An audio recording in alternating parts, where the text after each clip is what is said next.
પૂજ્ય મહાત્મા ગાંધીજીની જન્મ જયંતિની ઉજવણી સમગ્ર દેશમાં ચાલી રહી છે।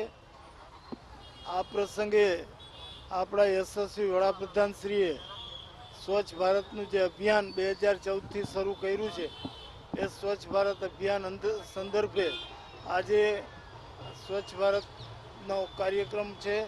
સાથોસાથ ખાદી ખરીદવાનો પણ કાર્યક્રમ છે।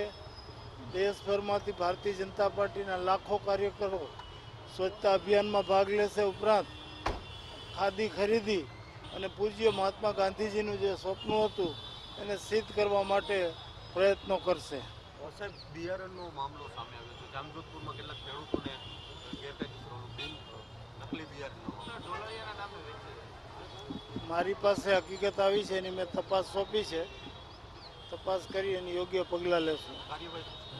ચોક્કસ। વર્ષોથી આ પ્રકારે નામ બીજું હોય, એડ્રેસ ન હોય અને આવા બિયારણો વેચે છે, કડક પગલાં લેવામાં આવશે। 4G 5G ના નામને 4G 5G જે ટેકનોલોજી લાયસન્સ ધરાવતા નથી બિયારણ। આવી જ્યારે હકીકતો સરકારશ્રીના ધ્યાનમાં આવે છે ત્યારે સરકારશ્રી તાત્કાલિક પગલાં લઈને કાયદા નિયમ અનુસાર કાર્યવાહી કરાવે છે।